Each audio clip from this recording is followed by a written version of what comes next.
እኔ የምለው ቆይ ግን ዶላር ስንት ገባ አለው። ጓደኛ በባንክ ነው በብላክ ነው ሲለው ጓደኛም ቢል ጥሩ ነው እሱን ቶ ሁለቱም ዋና መስሪያ ቤት ጋር ስለሚሰሩ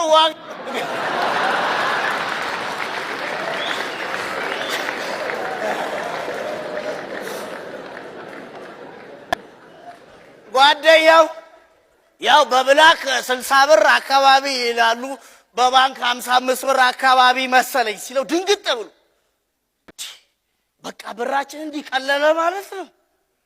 ቆይሽ ብሩን አውርደው ምን ሊያረጉት ነው ሲለው ጓደኛው አምባሳደር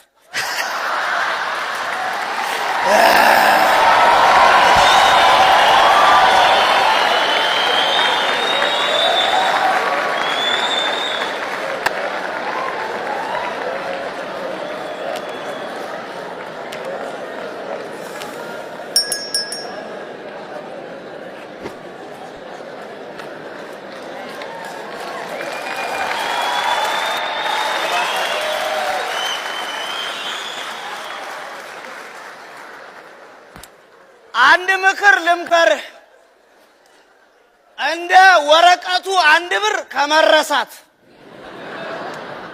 እንደ 5 ብር እያለ ካለመታወስ ፈጣሪ ይጠብቅ።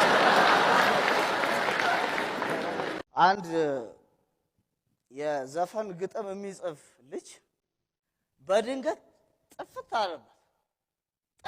ጥፍት በቃ ሲዘጋባ አንድ ያረ ቁልፍልፍ አለበት።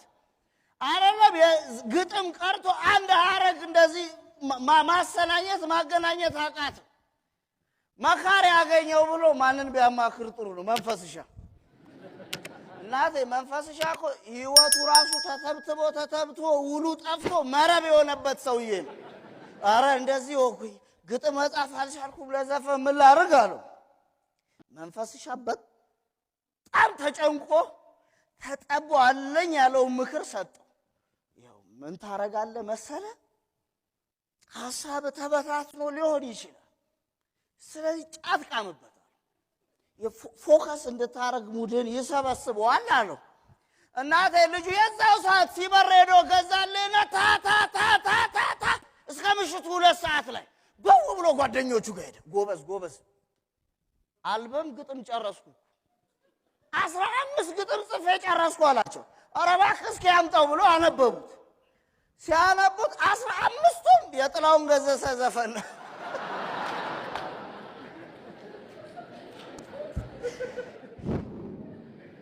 ወንድሜ ለካ ስትቅም ያዳመጠችው ሙዚቃ ነው የጻፈችው።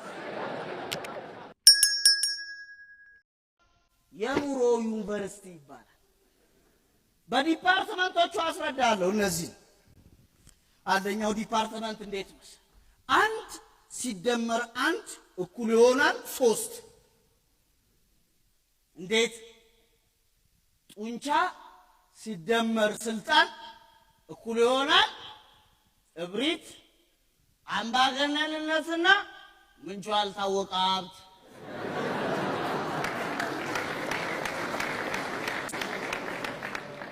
አንድ ሲደመር 1 እኩል ይሆናል 1። ሌባ ሲደመር ሌባ እኩል ይሆናል ሁሉ ጊዜ 1 እና 1 ዝርፊያ። ይህንን በቲዮሪ ካየነው በተግባር ደግሞ አሳያለሁ። አንድ የምሽት ክበብ ውስጥ ነው አሉ። ዘፋኙ በባንድ ታጅቦ እንደዚህ ይዘፍናል እና ዘፈኑ ምንድነው? አቅምን አውቆ መኖር ታላቅ ችሎታ ነው ዘፈኑ። ግራና ቀኝ ሆነው 2 ሰዎች አቅም ይለካኩላል። እዚያ አንደኛው ተነሳለና ለዘፋኙ ወጥቶ እስር ብር በተነላ እስር በቃ አርከፈከፈው። ሄዶ ቁጭ ሲል ሁለተኛው መጣ። ሁለተኛው ዘፋኙ ጋር ሄደና ከደረት ኪስ ውስጥ አፈር ዝግና አድርጎ ዘፋኙ ላይ ነሰነሰበት። ዘፋኙ ሰውዬ ምን ሆነሃል? ምን ማድረግ ነው አለው ዘፋኙ። ሰውዬውስ ከተማዋ መውጫ ላይ 500 ካሬ ሜትር ሰጥቻለሁ። ከእውቀት ይልቅ ማጎብደድ ትልቅ ቦታ እየተሰጠ ሰፊው ህዝብም ለደፋሮቹ ጆሮም ድጋፍም መስጠት ይችልበታል። መምህር ቅኔ እውነታቸው እዚህ ሀገር ዕውቀት ቢመዝን ኖሮ ቃሊቲ ማረሚያ ቤት ድሮ ነበር የሚሰምጠው አሉ። ምነካ አንዳንዴ እኮ ከዩኒቨርሲቲ ሁሉ የበለጠ ቁጥር በቃሊቲ ማረሚያ ቤት ምሁሮችን ልታገኝ ትችላል። ሰፊው ህዝብ ለደፋሮቹ ጆሮም ድጋፍም መስጠቱን ተያይዞታል። ታዲያስ ይሄን በምሳሌ ያሳያለሁ። ባለፈው ከድራችን ዳኛ ሻምበል ጋር ተጣልቼ ታስሬያል ነበር። በስም ማጥፋት ወንጀል ከሶኝ ማማለጣሽ ዋስ ሆኖ ያስፈቱኝ ጊዜ ማለት ነው። የተፈታው ጊዜ ጠጅ ቤት ውስጥ ቀለል ያለ ዝግጅት አዘጋጁልኝ፣ እንኳን ተፈታ እንኳን ለቤት በሰላም አበቃ የሚል ዳቦ ቆረስን፣ በላን፣ ጠጣን።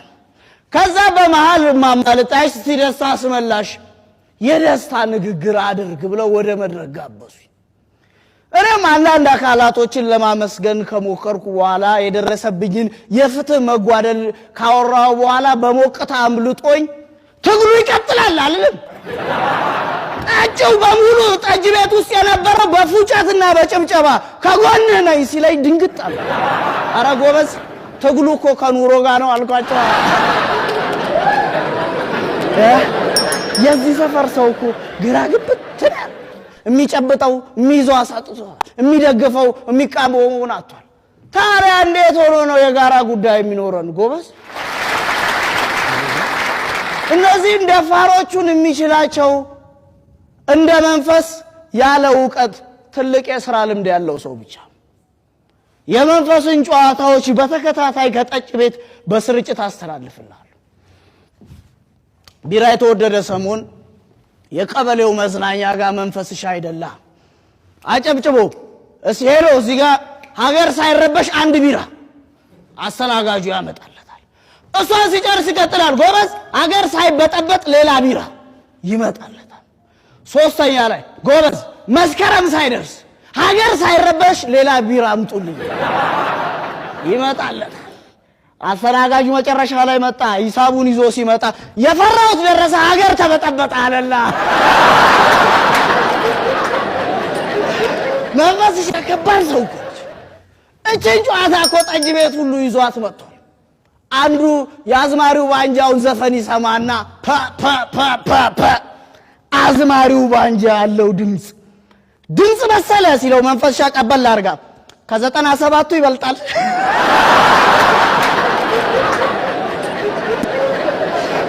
እንደው የያሰፈር እንደዚህ ሲዝናና ደልቶት አይመስልም? መንፈስሽ እኮ ጉደኛ ሰው። በዚህ የሚያበቃ መስሏል እንደ ሰፊው የኛ ሰፈር ነዋሪ አንዱ ታክሲ ተሳፍሮ ይሄደልህ ነው ሆን ብሎ ለነገር ጠብቆ ልክ 4 ኪሎ ቤተ መንግስት ጋር ሲደርስ ወራጅ አለ ጎበዝ ወራጅ አይልም። ረዳቷ ፈገግ ብላ እንደ መንፈስሻ ጎበዝ አታስጎምጀና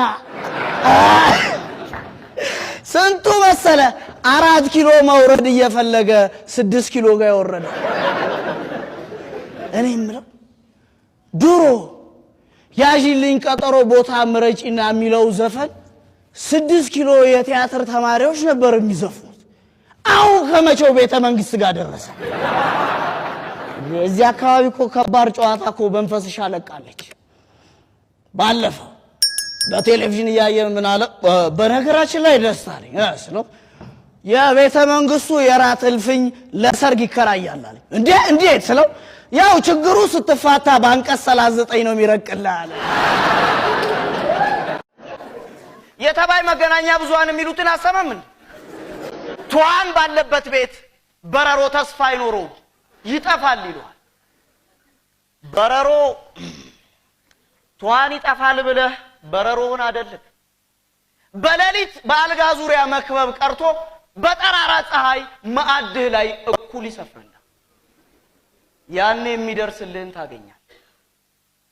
መጠርጠር የነበረብን እኮ ገና የጀበና ቡና ጎዳና ላይ ሲወጣ ነበር። ሐሜትና አደባባያችን እኮ ነው መንገድ ላይ ወጣ። ታዲያስ ጣቢያውም እሱን ሐሜት እየለቀመ አይደል የመንደር ወሬና ሐሜት የሚያቀብለን?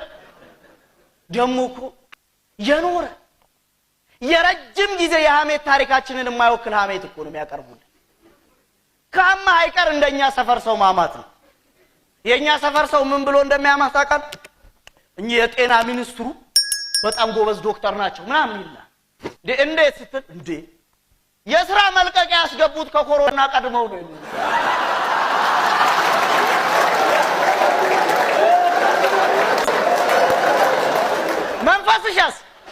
መንፈስሻ አንዱ ጋር ደውላ የት ነህ ስትለው ምን አዲስ ግን መኪና ገዝቼ እኮ ገራጅ እያስመረመርኩ ነው 3 ሲለው እንዴ ኮሮና ነው የገዛው ያለው። ታዲያስ በሚዲያ ከቀረብክ አይቀር እንደዚህ እንደኛ ሰፈር ሰው በደንብ ማማት ነው። የሰላም ሩጫ የሚል ማስታወቂያ ስትሰማ ደግሞ ከማን ታንሳለህ? አንተም ትንተናን ትጀምራለህ። እኛ ሩጫውና አሯሯጡ ማሽጠፋብን የሚያሯሩጡን ያዙልን ያለ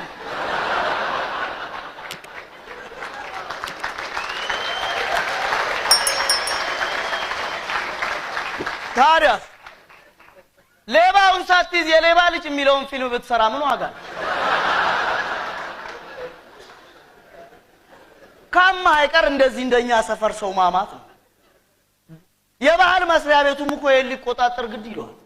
የሐሜት ባህላችንን እያጠፉብን እንኳን ወሰደው መንፈስ። እውነቴን ነው የምልህ። የተባይ መገናኛ ብዙሃን የሚሰጡን ዜና መጠየፍ ካልቻልክ ሐሜትህን መምረጥ አትችልም። እንዴት ካለህ ልምድ እንኳን ጥሩ ሐሜት መምረጥ ያቅተሃል? የጤፍ ጭማሪ ነው የቢራ ጭማሪ ነው የሚያሳስበው? ነው ጤፍም አገር ቀይራ ቢራ መሆኗን ስትሰማ ቀናህባት። ለነገሩ አሁንም ጤፍ ስትገዛው ማስከር ጀምሯል። ቆሻሻን ለመጣል እኮ መጀመሪያ መጤፍ ያስፈልጋል።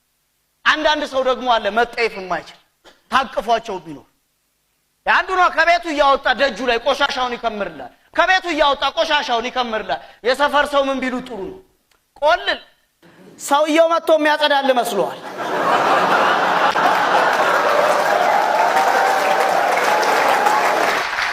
አቤት አቤት ተጣራ መሰለኝ። ሲጠሩት አቤት ሲልኩት ወዴት? እንግዲህ ተዘጋጅ የፍራሽ ባለቤት ብሎ አቤት አቤት።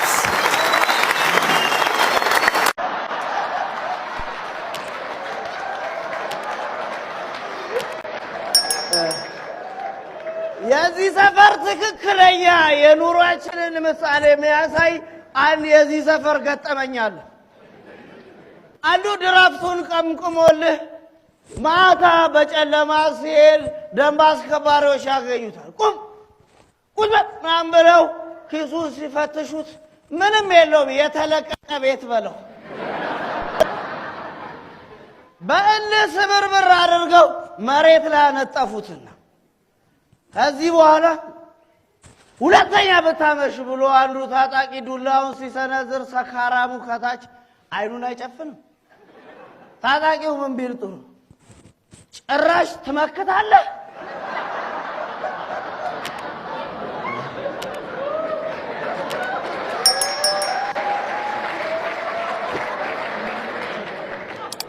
ጭራሽ ትመክታለህ ብሎ ፊቱን እንዳልሆነ አድርገው አሰባበጡታል።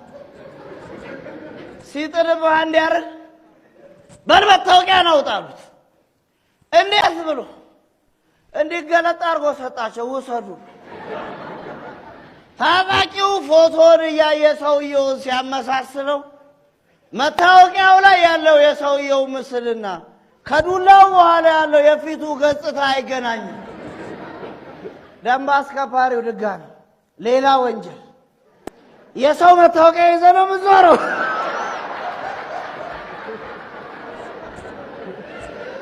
እናቴ ተፈራረቁበት። የዚህም ሰፈር ሰው ኑሮ እንዲህ ነው የተፈራረቀበት። አቤት ከባድ እኮ ስንቱን ጉድ መሰለ የቻለው። አንዱ ጠጅ ቤት ሰላይ ነኝ ይለናል። እኔ የምለው ሰላይ ነኝ ብሎ መሰለላል እንዴ? በማን ብድግና የስኳር ጠጅ ነው አይደል የምትጠጡት ይለናል። እማማ እሱንማ እየጠጣህ እያወቅኸው ነው። የላይኞቹ ምን እንደሚጠጡ ንገረን እንጂ አለ። ውረታቸው ግራ ግብት ነው የሚለው የዚህ ሰፈር። ከኑሯችን በላይ የነገ ፍርሃታችን ያሰጋል። ተስፋችን በሙሉ እኮ ጽልመት የለበሰ ሆኗል። ነገን በምኞት የሚጠብቅ ሰው እየቀነሰ ነው። ሰላም እደርና እንደምን አደርክ ብርቅ እየሆኑብን እዚህ ሰፈር በዚህ ኑሮ ሁኔታ ምግብ ማስተረፍና በህይወት መትረፍ ድንቃ ድንቅ መዝገብ ላይ ሁሉ ሊያስመዘግብ ይችላል። ወዛደርም በለው አርብቶ አደር፣ አርሶ አደርም በለው ወጥቶ አደር መብላቱ ሳይሆን ትልቁ ጥያቄ በሰላም ማደሩ ነው። ይህን ሻምበልን እኮ አበላል ስታየው በሁሉም ዘርፍ ሰርቀው በሁሉም አይነት ወስደው አሁን የቀራቸው ነገር የሰፈሩን ሰው አስይዘው መበደር። መቼም እኛ ሰፈር ያልተበደረው ብድር አይነት የለም አይደል? ግን አሁን ሊሆንለት የማይችለው ነገር ተበድሮ እንኳን በእዳ አስገብቶ የማይሳካለት ነገር ምንድነው? በሰላም ወጥቶ መግባት።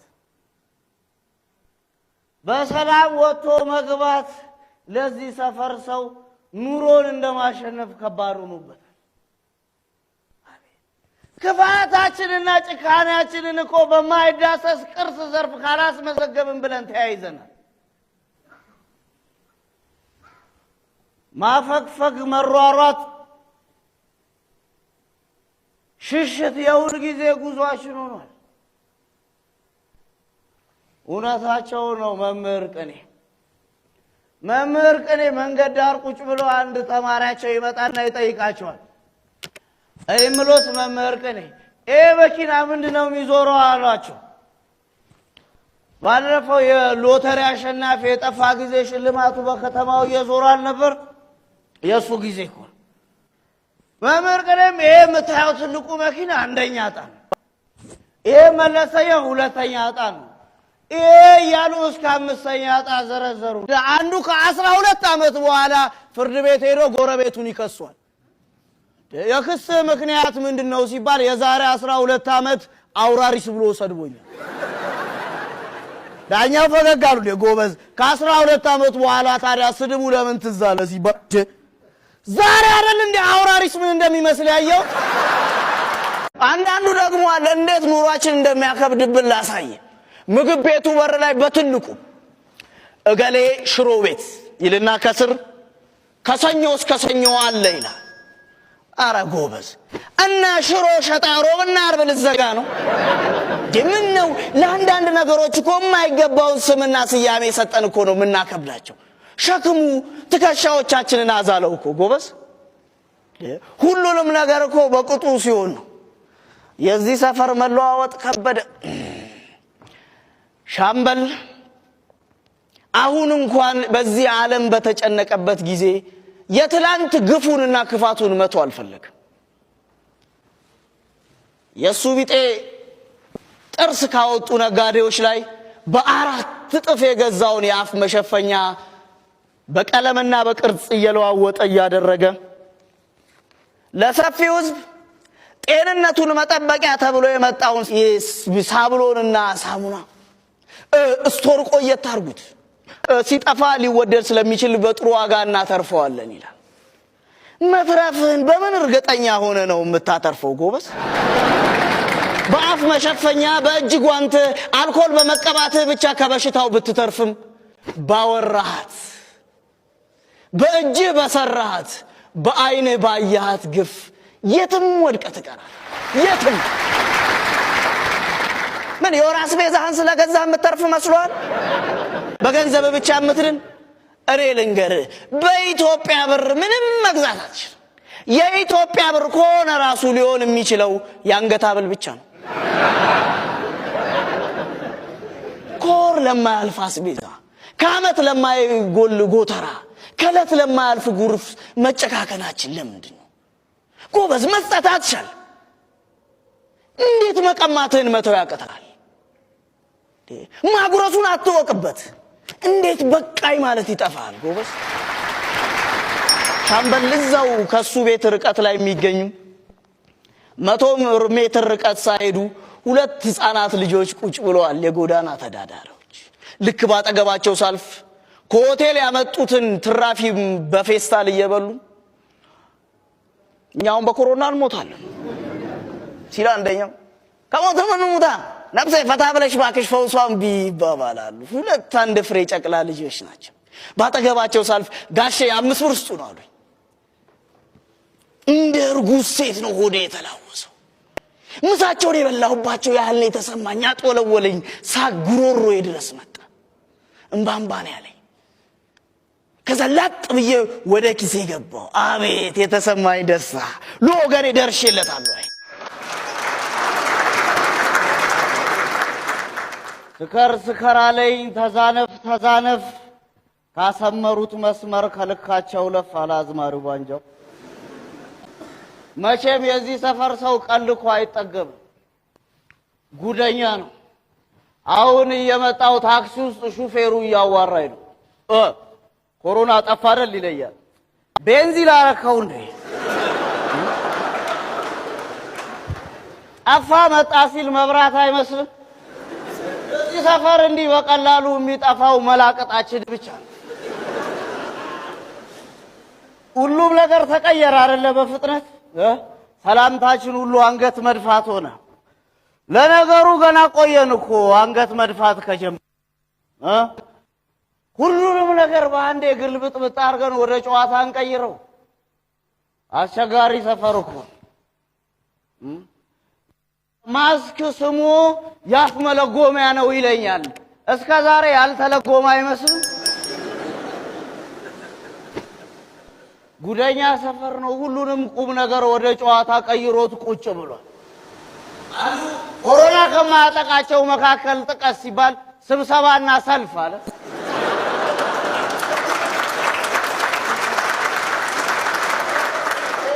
ሰፈር እኮ ጉደኛ ነው። 2 ሚሊዮን ብር አበል የሆነበት ሰፈር እኮ ነው።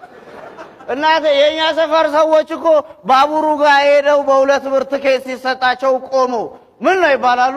አበሉስ። እናቴ አሁን የቀብር ማስፈጸሚያ ቲሸርት ሲሰጣቸው ሁሉ አበል መጠበቅ ጀምረዋል ቀብር ላይ።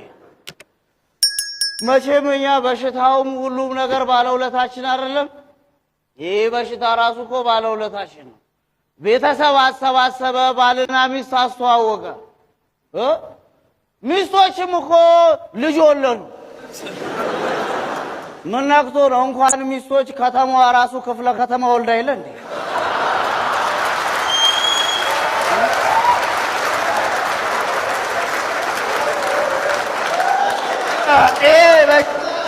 ተማሪዎች ነው የጠቀመው። ሳይማሩ ሁሉም ተማሪዎች አለፉ አይደል? እኔ የምለው ትምህርት ቤቶች የምርጫ ጽሕፈት ቤቱ መቼ ዘንድሮ ልምድ ልውውጥ አያደርጉም አይደል? ያው ይለምድብናል ብዬ ነው። ተማሪዎቹ ሳይማሩ ተመራጮቹ